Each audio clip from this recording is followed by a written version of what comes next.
Salut tout le monde et bienvenue à La Chapelle en ligne. Je m'appelle Loïc et je fais partie de l'équipe pastorale de La Chapelle. C'est vraiment cool que tu sois avec nous aujourd'hui. Si tu nous écoutes pour une des premières fois, sache que tu es le bienvenu et on va être là pour t'accompagner dans ton cheminement spirituel. On s'en parle plus tard à la fin de la réunion. Mais en attendant, on continue notre série sur la grâce et pasteur David Potier nous apporte un message sur le pardon. On se revoit tantôt. OK. Est-ce qu'on peut accueillir aussi notre auditoire en ligne? Bienvenue tout le monde en ligne. Bienvenue, allez.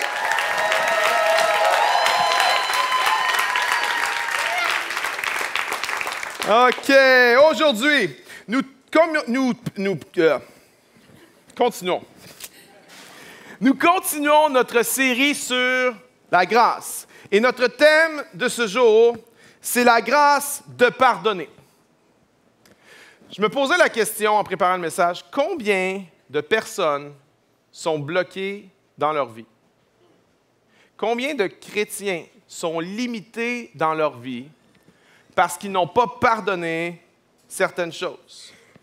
Souvent, le pardon, c'est quelque chose qu'on ne réalise pas qu'on a besoin d'accorder parce qu'on s'habitue à vivre amer.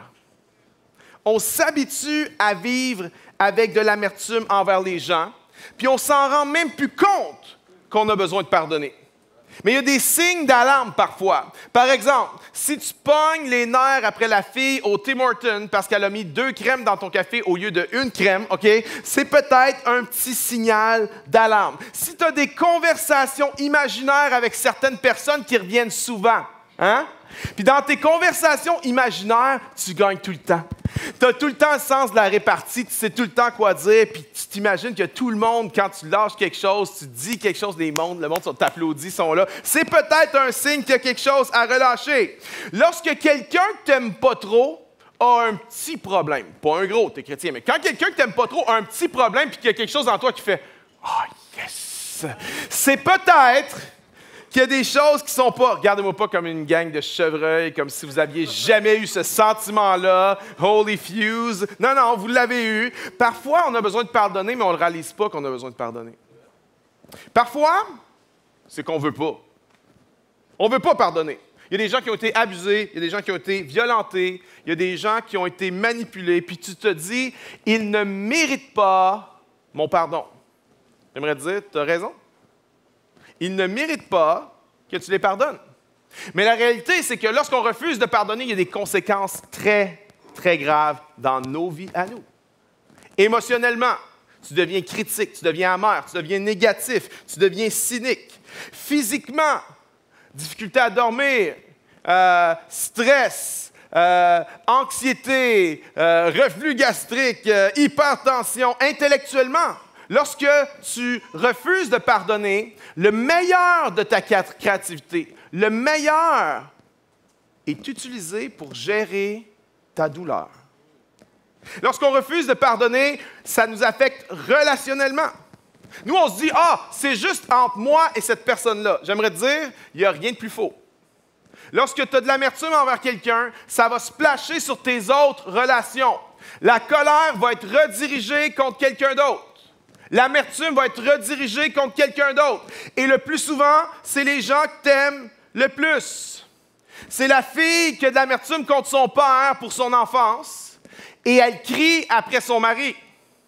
C'est le gars qui a de l'amertume envers sa mère, mais qui crie après sa femme. C'est la personne qui a de l'amertume envers quelqu'un, peut-être ses parents dans le passé, et qui crie après ses enfants. C'est la personne qui a de l'amertume envers son boss, mais qui arrive à la maison et qui crie après ses enfants. Souvent, notre colère est redirigée puis on ne la comprend même pas. Récemment, il est arrivé beaucoup de tragédies dans l'actualité. Puis il y a quelques mois, il y avait une grosse tragédie et ça a fâché beaucoup de gens avec raison. Et il y a un gars dans notre église qui était fâché, mais pas à peu près. Puis je me disais, OK, mais c'est normal qu'il soit fâché. Faut que j'y donne du temps. Mais plus ça allait, plus il était fâché.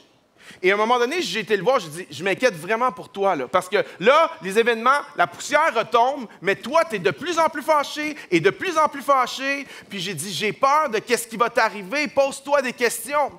Et il partit avec ça, il s'est mis à réfléchir, et il a réalisé, sa femme l'a aidé là-dedans, il a réalisé qu'en fait, lorsque ces événements-là dans l'actualité sont arrivés, ça faisait ressortir une colère et une amertume qu'il avait contre sa mère.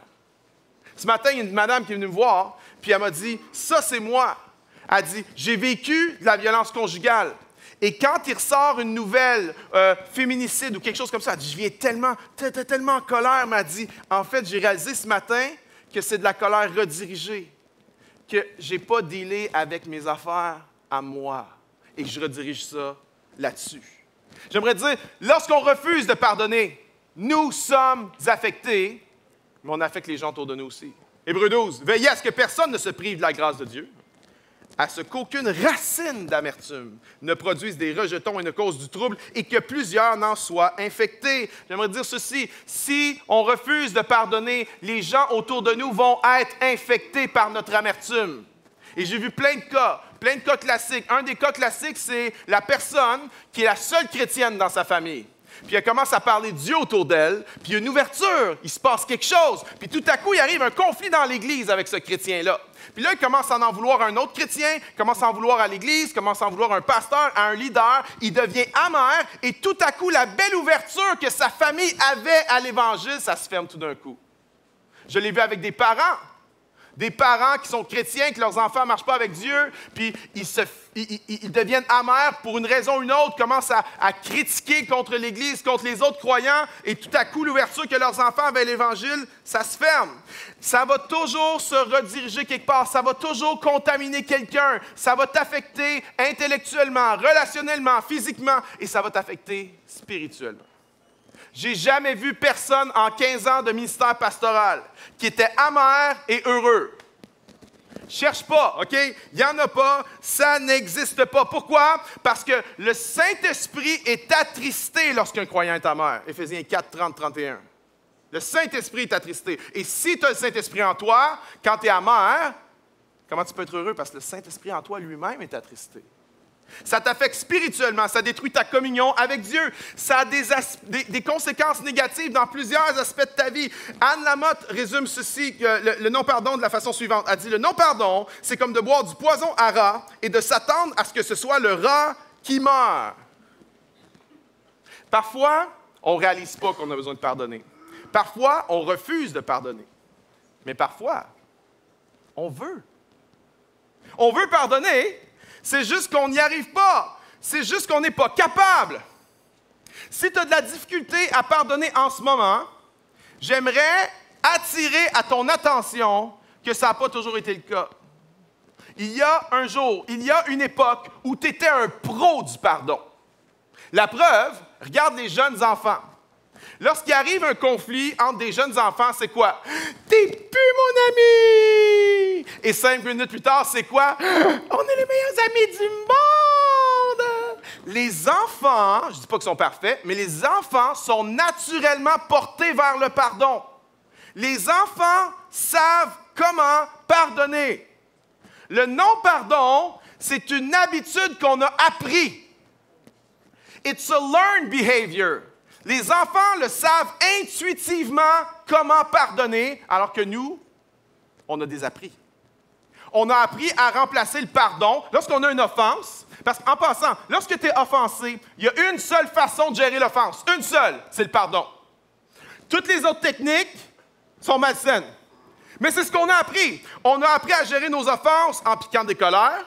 On a appris à gérer nos offenses en tombant dans le mutisme. Moi, je ne parle plus, je ne dis plus rien, je ne vais plus y parler.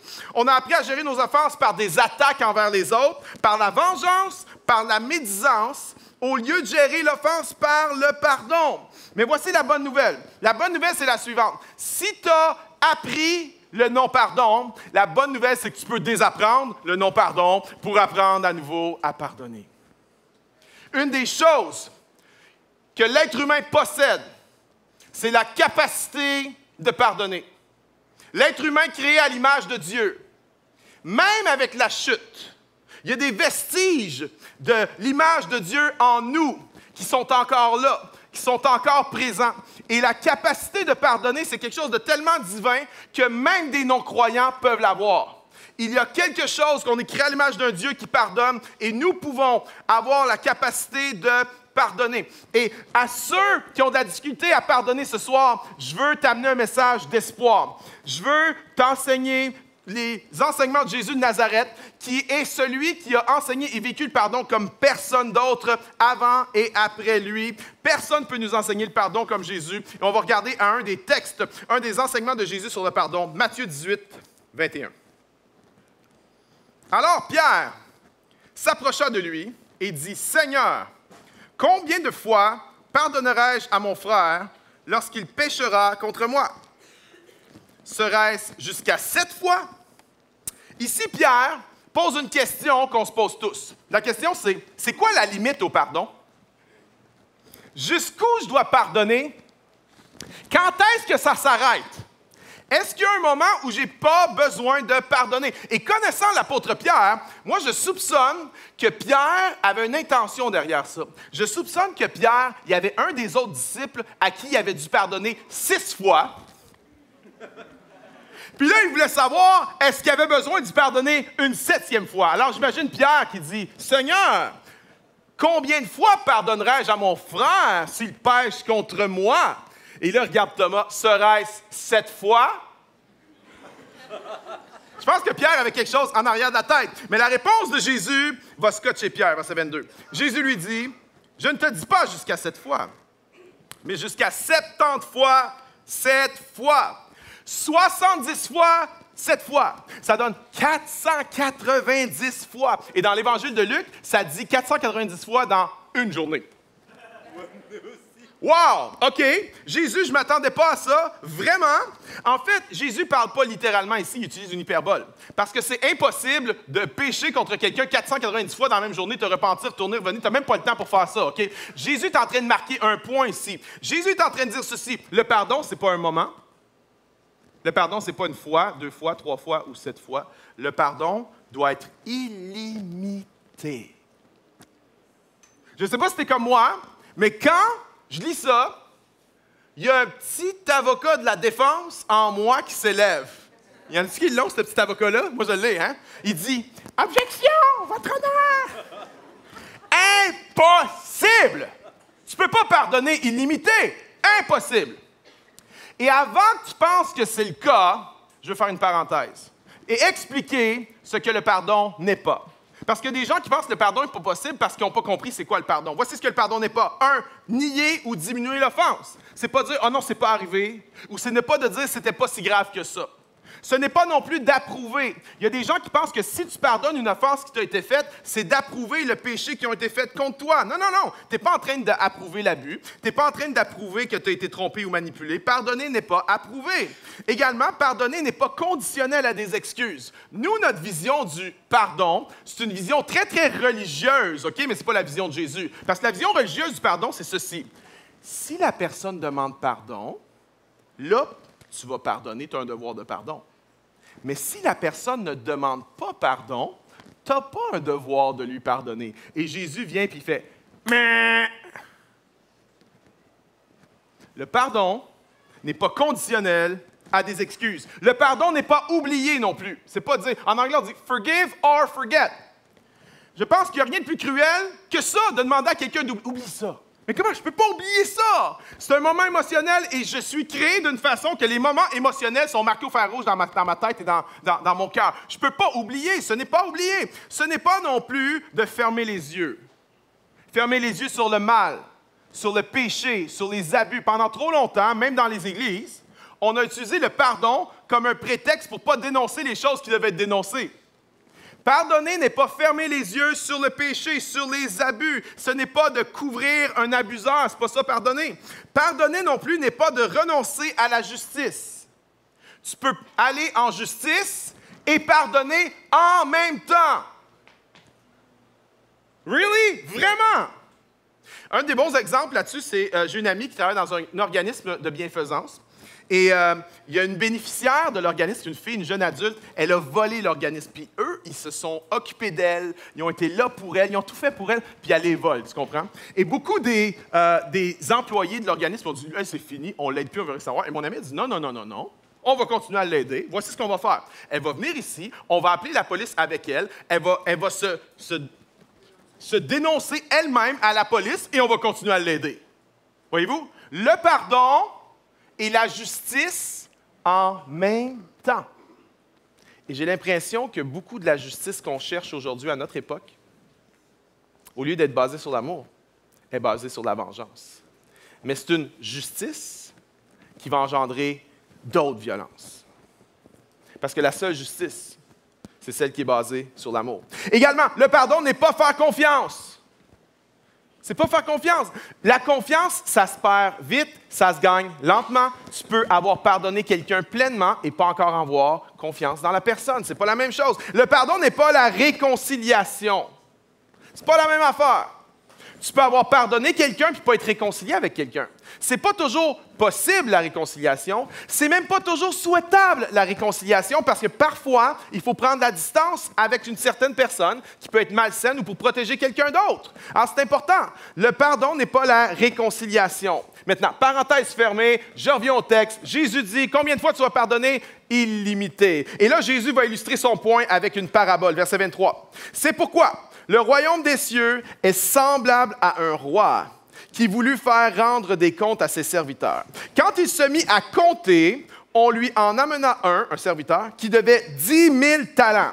10 000 talents, là, les commentateurs bibliques s'obstinent, mais c'est l'équivalent entre 500 et 1000 milliards de dollars. C'est une dette que personne ne peut payer. C'était sa dette. Comme il n'avait pas de quoi payer, son maître ordonna qu'il fût vendu, lui, sa femme, ses enfants et tout ce qu'il avait, et que la dette fût acquittée. Le serviteur, se jetant à terre, se prosterna devant lui et dit, « Seigneur, aie patience envers moi, et je te paierai tout. » Nous, on lit ça, on a déjà entendu peut-être cette histoire-là, puis dans la traduction, on perd quelque chose. Parce que lorsque Jésus fait le verset 26, je peux vous dire, le monde sont crampés. Le monde n'en peut plus, ils rient. Pourquoi? Imagine, il y a un gars qui doit 1000 milliards de dollars, il travaille au salaire minimum, puis il dit, non, non, non, si tu me donnes assez de temps, je te promets que je vais te payer. Non, j'ai fait les maths, ça prendrait 164 000 vies pour être capable de payer. Verset 27, ému de compassion, le maître de ce serviteur le laissa aller et lui remit la dette. Wow! Après qu'il fut sorti, ce serviteur rencontra un de ses compagnons qui lui devait 100 deniers. 100 deniers, c'est l'équivalent de 3 mois de salaire, à peu près. Bon, on va dire, mettons, 10, 12 000 15 000 si tu travailles à temps plein. OK? 100 deniers. Je vais relire le verset, mais version 2022. Après qu'il fut sorti de la chapelle, ce chrétien rencontra un de ses compagnons qui lui devait 10 000 $. Il le saisit à la gorge, l'étranglait en disant « Paie ce que tu me dois ». Son compagnon, se jetant à terre, le suppliait, disant « Aie patience envers moi, et je te paierai. » Mais l'autre ne voulut pas, et il alla le jeter en prison jusqu'à ce qu'il eût payé ce qu'il devait.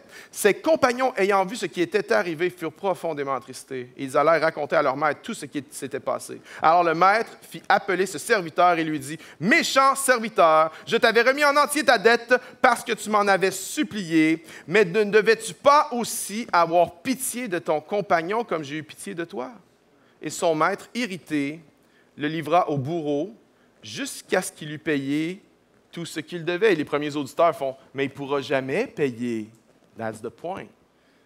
Verset 35. C'est ainsi que mon Père céleste vous traitera si chacun de vous ne pardonne à son frère de tout son cœur. Je ne sais pas pour toi, mais je n'aime pas le verset 35. Il y a quelque chose en moi qui résiste à ça. Et on peut rationaliser ça. On dit, « Oh, mais qu'est-ce que ça veut vraiment dire? » On va regarder plus tard qu'est-ce que ça veut vraiment dire. 3 principes pour pardonner. Numéro 1, arrêter de comptabiliser les offenses et remettre sa dette à notre offenseur. arrêter de comptabiliser les offenses et remettre sa dette à notre offenseur. Qui était bon en maths ici à l'école secondaire? Lève la main fièrement. Fièrement. OK, il y en a 2, c'est pas pire. OK, c'était quoi un qui était bon en maths? C'était quoi ta meilleure note en maths? 105%! Wow! OK. Quand même, je n'avais jamais entendu ça. 105%. OK. Qui ici t'étais vraiment poche en maths à l'école secondaire? Lève la mienne fièrement. C'était quoi ta pire note? 6. OK. Qui dit mieux? 36, 6. Qui dit mieux? 0. Est-ce quelqu'un qui a un 0? Oui, 0 quand même. OK. Voici mon point. Qu'on soit bon en maths ou pas, on est tous des pros à compter les offenses qu'on nous a faites. Même le gars qui ne sait pas compter, il sait comment compter les offenses qui ont été faites. « Ah oui, tu m'as fait ça, c'était en telle année, telle date, tel jour, c'était telle affaire. » Puis là, 4 ans plus tard, tu l'as refait. On est bon à comptabiliser les offenses qu'on nous a faites. C'est comme si on avait tout un méga fichier Excel, tu sais. Là, tu as les colonnes. Les colonnes, c'est les offenseurs. Puis là, après ça, tu as les lignes. Les lignes, c'est les dates. Puis, dans les cases, tu mets les offenses. OK, première colonne, ma mère. Ma mère, en 2003, n'est pas venue à ma pratique de soccer. Puis j'y en veux encore. Deuxième colonne, ton meilleur ami au secondaire. Ton ami au secondaire, il a volé ta blonde.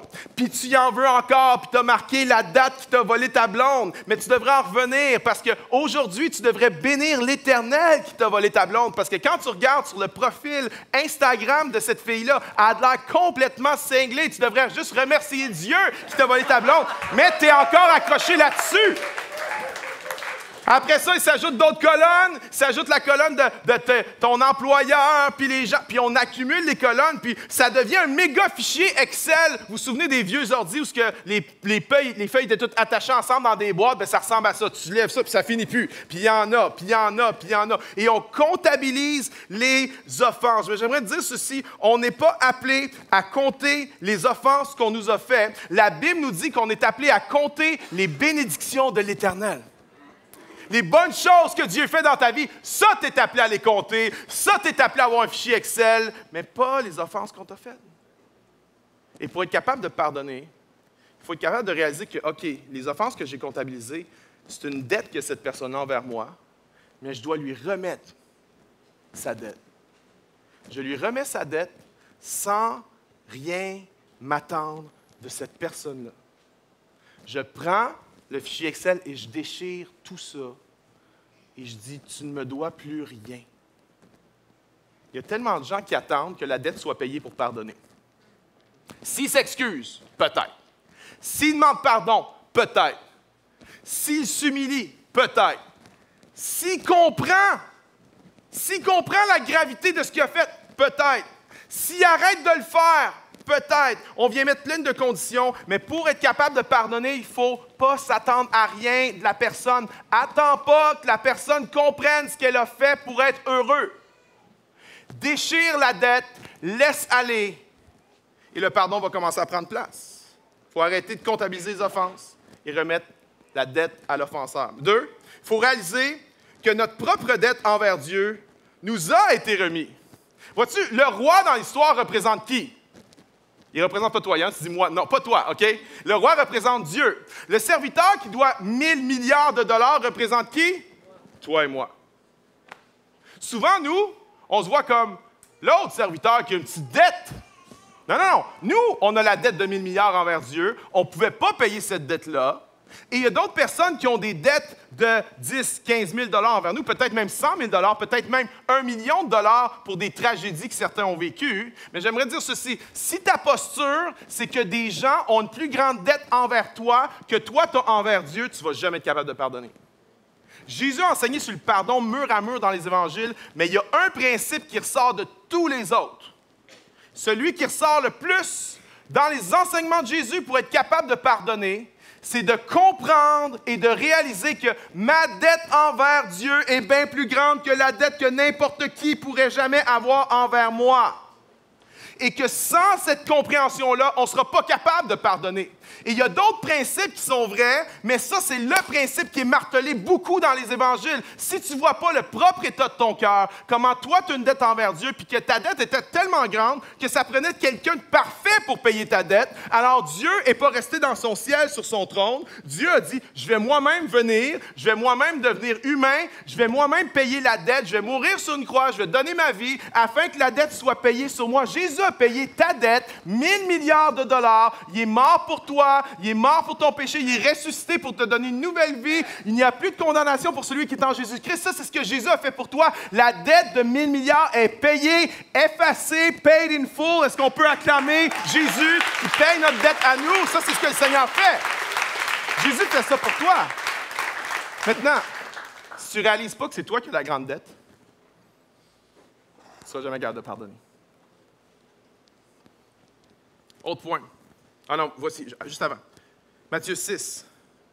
Tu sais, tu disais, le verset 35 qu'on a eu tantôt qui disait, voici comment votre Père Céleste vous traitera si vous ne pardonnez pas à votre frère de tout votre cœur.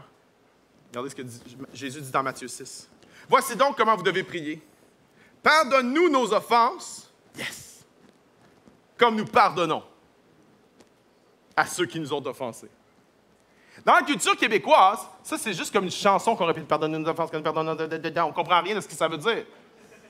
Qu'est-ce que ça veut dire? Es-tu en train de dire que Dieu, tu dis « Pardonne-moi de la façon que je pardonne les autres », c'est exactement ça qu'il dit, verset 14. « Si vous pardonnez aux hommes leurs offenses, votre Père Céleste vous pardonnera aussi.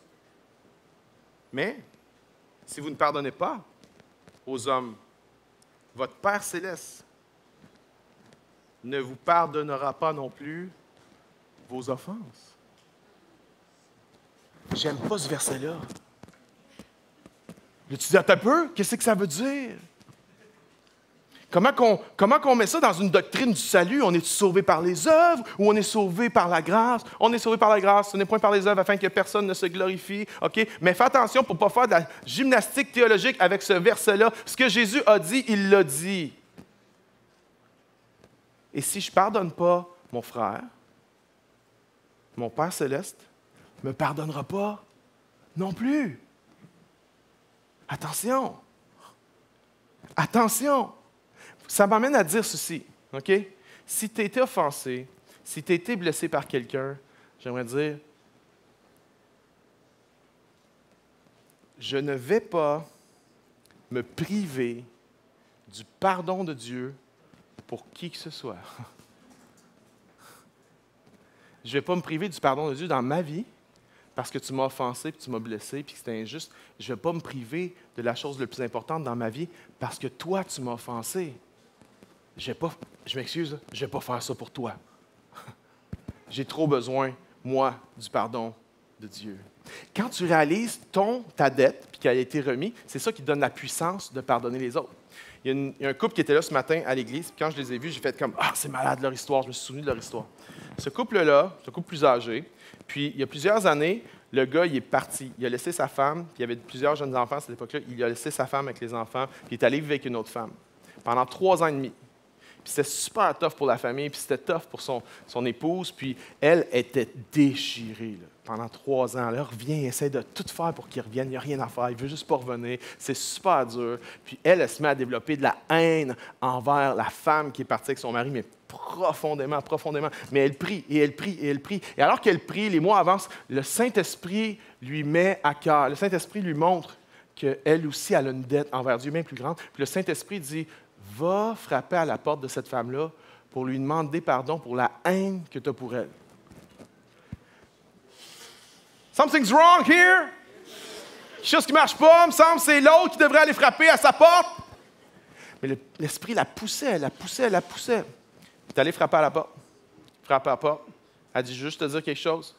Elle dit, je veux dire que je te demande pardon. Elle n'a pas dit, je te pardonne.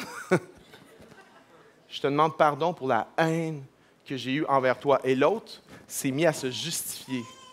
Big time. Elle dit, je ne suis pas ici pour m'ostiner, je ne suis pas ici pour me chicaner avec toi. Je voulais juste te dire que je te demande pardon pour la haine que j'ai eue envers toi. On parle souvent de combat spirituel, mais j'aimerais dire, le combat spirituel le plus efficace, c'est le pardon. Ça marche vraiment très fort. quelques semaines plus tard, son mari qui était parti depuis 3 ans et demi est revenu avec elle. Ils ont rebâti leur famille. Puis aujourd'hui, ça fait 40 ans de ça. Puis il était assis dans l'église dimanche matin, il était là. Ça, c'est ce que le pardon peut faire. Est-ce qu'on peut acclamer le Seigneur? Ce que le pardon peut faire. Numéro 1, arrêtez de comptabiliser les offenses et remettre sa dette à notre offenseur. 2, réalisez que notre dette envers Dieu nous a été remise. Puis si on ne comprend pas ça, on ne sera pas capable de pardonner. Voici une 3e clé, super importante. Priez pour nos offenseurs. Matthieu 5. Jésus dit, vous avez appris qu'il a été dit, tu aimeras ton prochain et tu haïras ton ennemi. Mais moi, je vous dis. Jésus dit, ce que vous avez appris, là, j'ai mis quelque chose de mieux pour vous. Ce que vous avez appris, ce n'est pas la vraie affaire. Voici la vraie affaire. Mais moi, je vous dis, aimez vos ennemis. Bénissez ceux qui vous maudissent. Faites du bien à ceux qui vous haïssent. Et priez pour ceux qui vous maltraitent et vous persécutent. Voici une clé béton pour ceux qui ont de la difficulté à pardonner et qui voudraient être capables de pardonner. Priez pour tes ennemis. Priez pour ceux qui t'ont offensé. Priez pour ceux qui t'ont fait du mal. Quand tu commences à prier pour quelqu'un, il y a quelque chose qui se passe dans le monde spirituel. Il y a quelque chose qui se passe, il y a une action spirituelle qui prend place, les puissances des ténèbres reculent, le royaume de Dieu avance, puis il se passe quelque chose en toi. Et quand tu pries pour tes ennemis, c'est comme s'il y a ce produit magnifique qui s'appelle le pardon, qui attend juste de sortir de toi, de sortir à travers toi, puis qui est bloqué, puis qui commence à couler tranquillement. C'est comme le ketchup.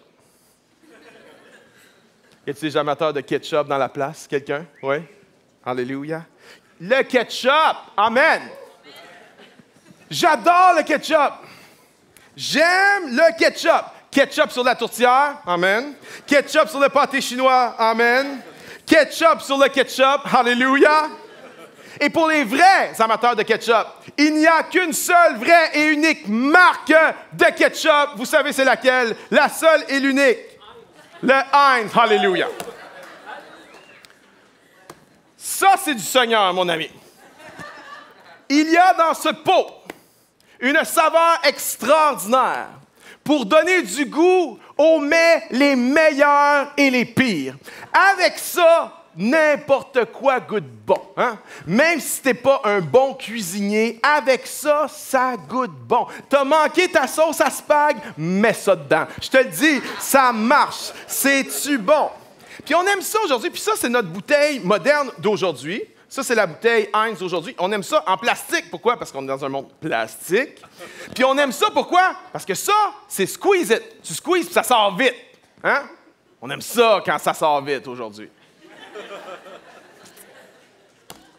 Ça, c'est aujourd'hui. Mais combien se souviennent d'une époque glorieuse?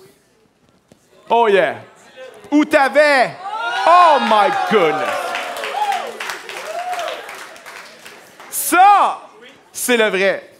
Ça, c'est ce qu'il y avait sur la table au resto quand tu étais petit. Hein? Les frites goûtent tellement mieux avec ça qu'avec ça. Alléluia! Ça, c'est plastique, ça, c'est squeeze it, ça sort tout de suite de même. Mais ça, c'est différent. Là-dedans, c'est de l'or rouge, mes amis. C'est tellement extraordinaire. Mais c'est de la job faire sortir ça. Hein? Premièrement, il faut que tu le décapsules. Hein? C'est tough. Il faut que tu aies fait ton workout pour réussir à le décapsuler. Il faut peut-être que tu invoques le sang de Jésus et le nom de l'agneau pour être capable d'ouvrir ce truc-là parce que c'est dur à ouvrir.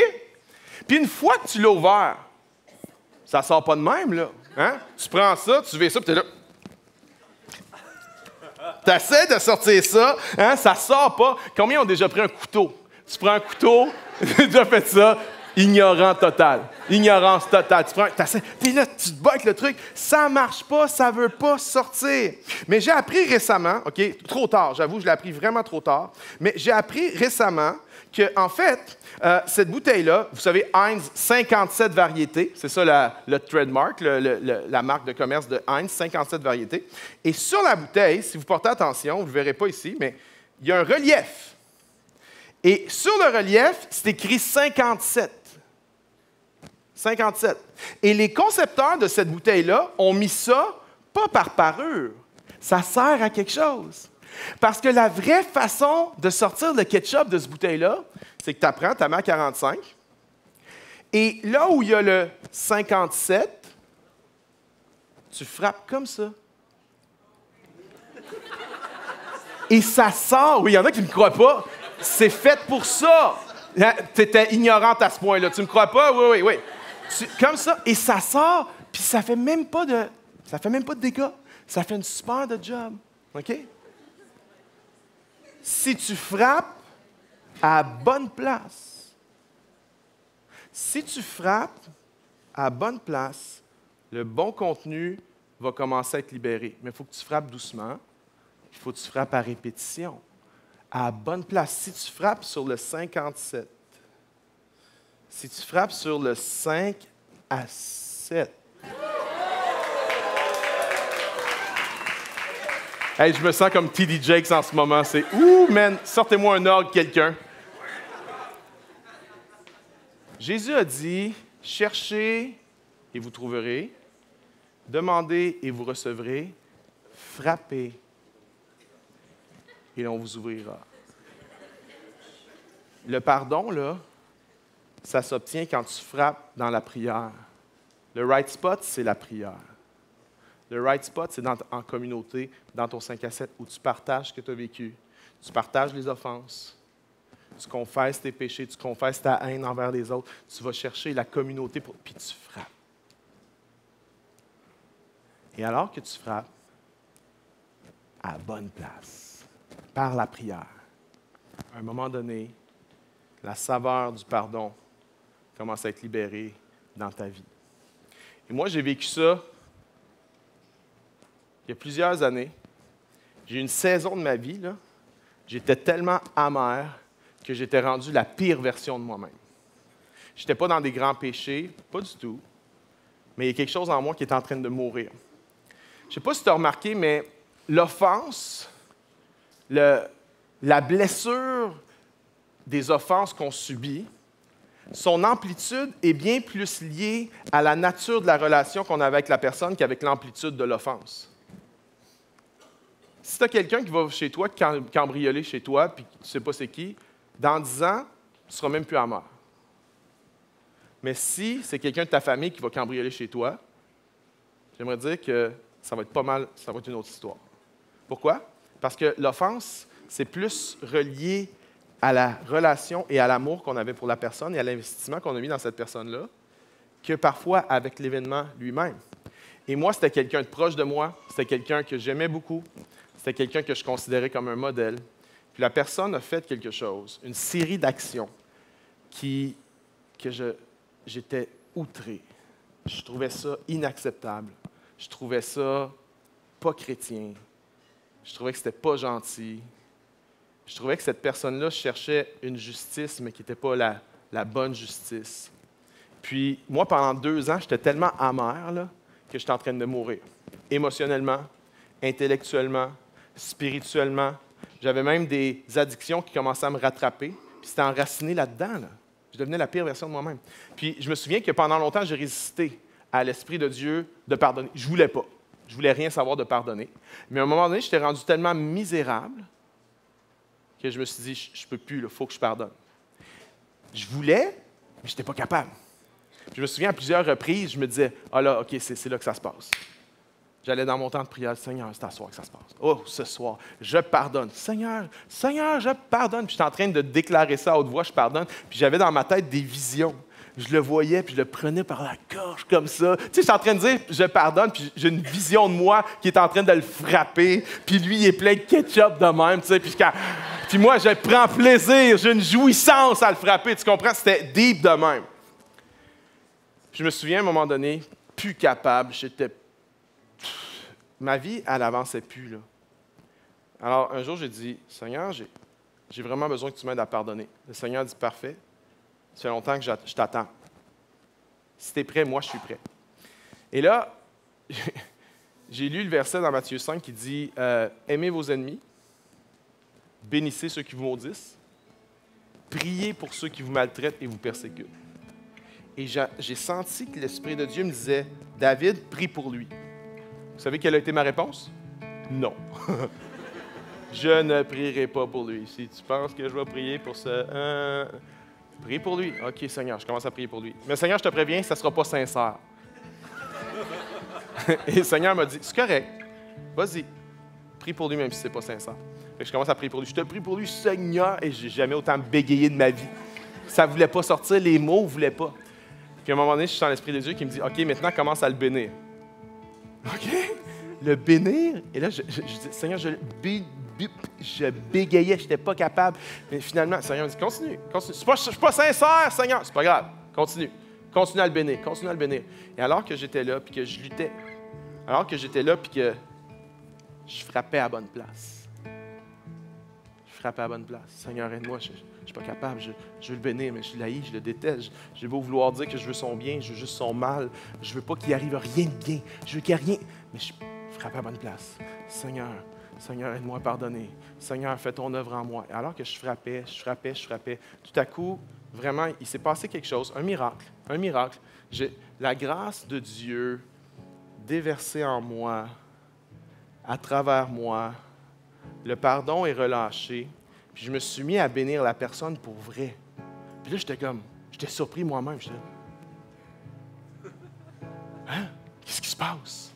Le pardon est en train de prendre place. Ça, c'est juste un step dans un processus qui a duré 2 ans, OK? Et j'aimerais dire que si tu veux être un disciple de Jésus, si tu dis, non, ma dette est tellement grande, tu as tellement payé une dette pour moi, je ne veux pas tenir rigueur aux autres pour la dette qu'ils ont envers moi, je veux apprendre à pardonner, j'aimerais te dire, si tu commences à frapper à la bonne place, ça ne va peut-être pas arriver en un instant, ça ne va peut-être pas arriver en 1 minute, mais à un moment donné, si tu continues à frapper à la bonne place, la grâce de Dieu va être déversée à travers toi. Puis tu vas être capable de pardonner l'impardonnable. Tu vas être capable d'aimer une personne que tu détestais. Tu vas être capable de bénir quelqu'un que tu maudissais. Tu vas être capable de vouloir le bien pour quelqu'un que tu voulais juste le mal. Et la personne qui va être libérée, j'aimerais dire, c'est toi. C'est toi qui vas être libéré, parce que c'est toi qui es bloqué là-dedans.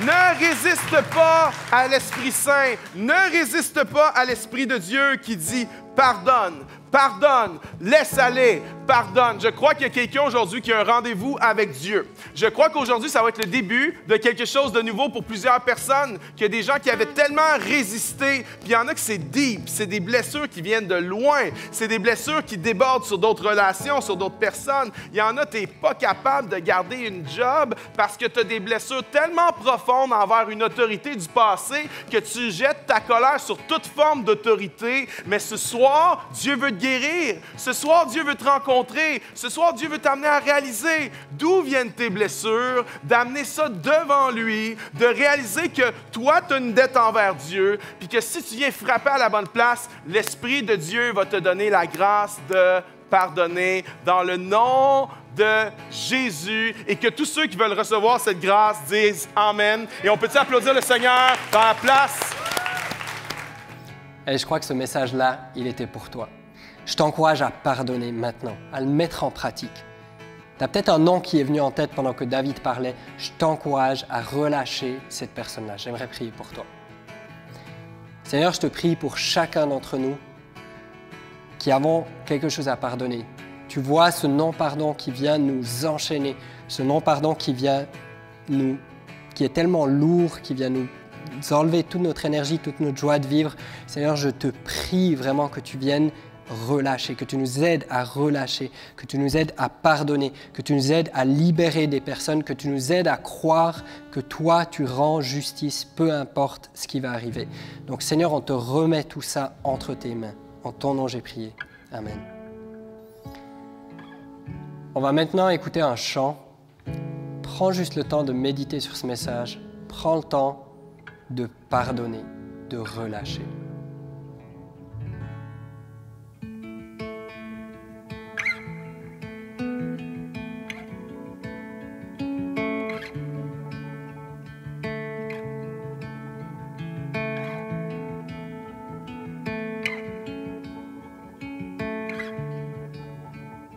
En l'honneur de Dieu le Père, qui tend sa main vers nous, qui par le don de son seul Fils nous offre son amour.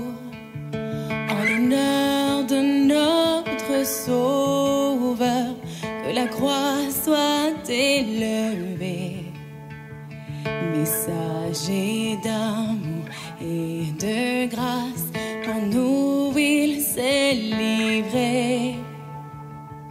Oh, oh,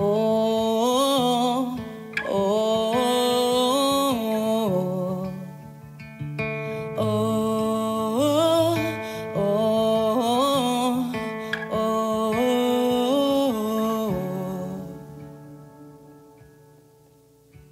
En l'honneur de son Esprit Saint, dont la puissance est en nous, afin de voir de grandes choses s'accomplir dans ce monde.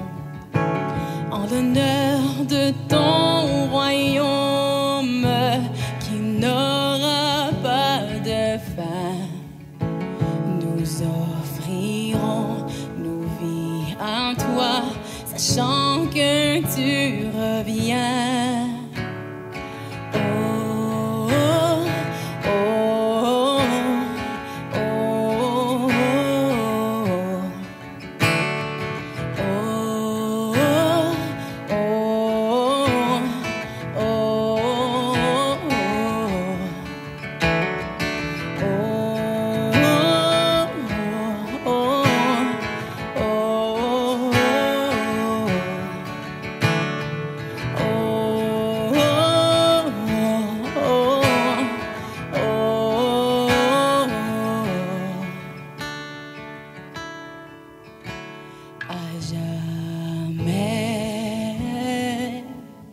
à jamais reçois l'honneur, à jamais, à jamais, à jamais reçois l'honneur, à jamais.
En l'honneur de notre Sauveur, que la croix soit élevée, messager d'amour et de grâce, pour nous il s'est livré.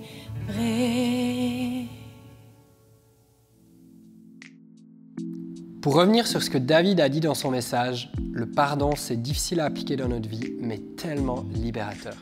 Si ce message t'a parlé, si tu veux témoigner de ce que Dieu a fait dans ta vie ou simplement connecter avec d'autres chrétiens de la chapelle, n'hésite pas à nous rejoindre demain midi sur Zoom. On prendra un temps pour parler du message et pour prier les uns pour les autres. Si tu as envie de te joindre à nous en personne, la chapelle offre des réunions tous les dimanches à Montréal, Québec et Gatineau. L'horaire des rendez-vous va apparaître à l'écran. Au-delà des chants et du message, c'est toujours super de pouvoir connecter ensemble. Ça serait un plaisir de vivre l'Église en personne avec toi. C'est tout ce qu'on fait, que ce soit nos dimanches en ligne ou en personne, nos ministères auprès des enfants ou des ados, ou notre appui à J'aime ma ville, tout ça est possible grâce à ceux et celles qui donnent généreusement semaine après semaine. Merci pour ta générosité. Et toi aussi, si tu as envie de nous aider, tu as juste à aller sur notre site web ou sur notre application mobile. C'est super facile et ça fait toute la différence. Pour finir, on se retrouve la semaine prochaine avec un message de Jean-Philippe Baudry, le pasteur de la Chapelle Québec. Je te souhaite une belle semaine.